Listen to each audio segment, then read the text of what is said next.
Okay, so now that we got a pretty good understanding of key terms, period, frequency, wavelength, amplitude, those types of things, we can start to look at a couple different phenomena that occur with waves, namely standing waves and harmonics today. So the first thing that I want to talk about is standing waves. Technical definition here: wave pattern that results when two waves of the same frequency, wavelength, and amplitude, basically the same wave, travel in opposite directions and interfere. What does that mean? Let's take a little picture here. Okay, so we've got these two guys. Both of them are extremely strong, as noted by the big moose glaze. Okay, so what they're doing, you may have noticed you can generate a wave that looks like it's standing still as opposed to traveling or propagating along the medium. So that's what we call a standing wave. It's when you get two waves that appear as one wave with alternating crests and troughs. So it looks like this crest turns into a trough and it just vibrates back and forth, and this vibrates back and forth, and these points stay the same. So this is the basics of a standing wave. I'm going to leave this picture here to put a couple key terms on here. The first of which, these 3 points where there is no change in amplitude, those are called nodes. N-O-D-E-S, and I will spell it because it's so difficult to write with this pen. Hopefully it will get better. And the opposites of the nodes, for you crazy intelligent people, what might you guess the opposite of a node would be called? These points right here. That's right. I think I heard somebody in the back say anti-nodes.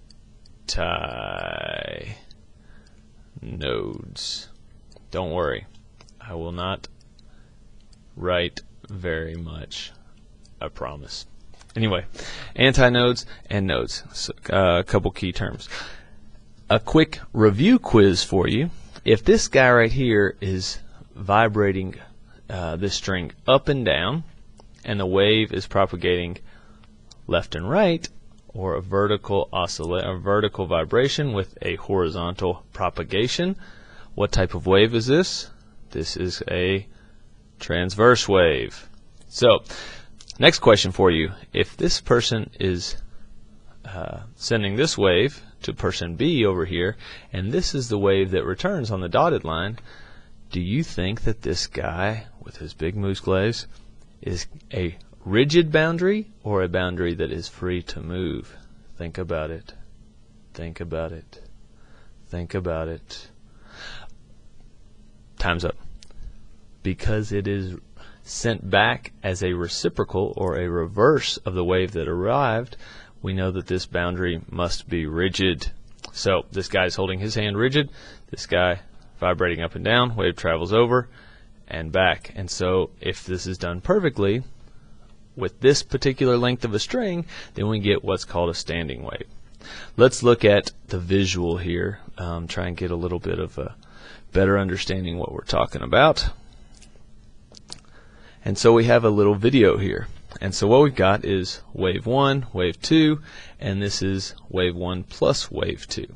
And so it's kind of a lot to take in all at once, but if you take it and let's pause it for just a second, and we look at, we'll say, 0.3 on your x-axis here. So I believe this is distance meters. So at 3 meters, notice that this wave 1 is basically at a trough, wave 2 is basically at a trough, and so the combined is an extra deep trough, right? Because we get constructive interference because these two waves are in the same negative displacement, so they add together to make an even larger amplitude.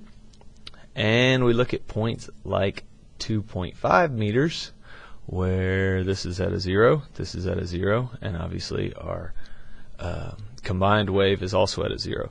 Well, that's not a real good stopping place. Let me let it roll for just a second. But now, as you notice, watch this wave up here at the points 1.5, 2.5, 3.5, 4.5, and so forth. Those are your nodes. They never change in amplitude. whereas your whole number integers, those are your antinodes. And that's where the amplitude constantly is just flipping back and forth as these waves pass each other.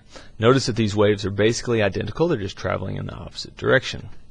So that's a little standing wave for you. You may have also heard of harmonics. Harmonics is really just a couple different variations on the standing wave and how that occurs in different situations. So the technical definition for you guys: set of frequencies that include the fundamental frequency and integer multiples of that frequency. Again, what does that mean? Here's what it means. So we have a string, and if this string is pulled to its length L and we pluck it like a guitar string, it will vibrate up and down in a certain harmonic.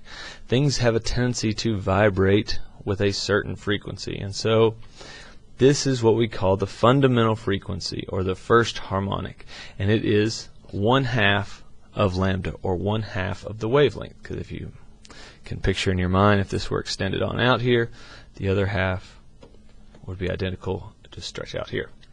I won't draw that. This can make a standing wave. This is the simplest standing wave you can get.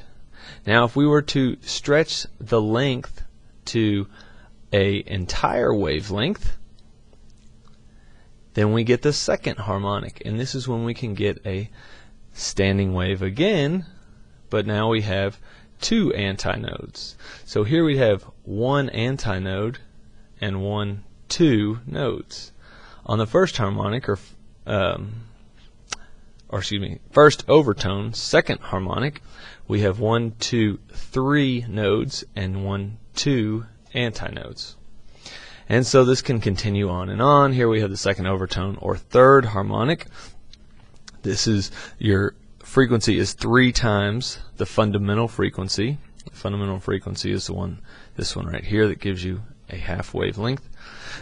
And it would be 1.5 the wavelength. And so you see 1.5 wavelengths. In this case, we have 1, 2, 3, 4 nodes and 1, 2, 3 antinodes. This is what you get on the guitar when you can play your harmonics.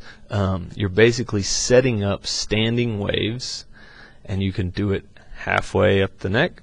You can you can do the entire string. You can go halfway up, or you can go 1.5, break it into 3 halves, and you get your third harmonic. Hopefully I didn't confuse you too much on that last bit. We'll do it in class, hopefully tomorrow.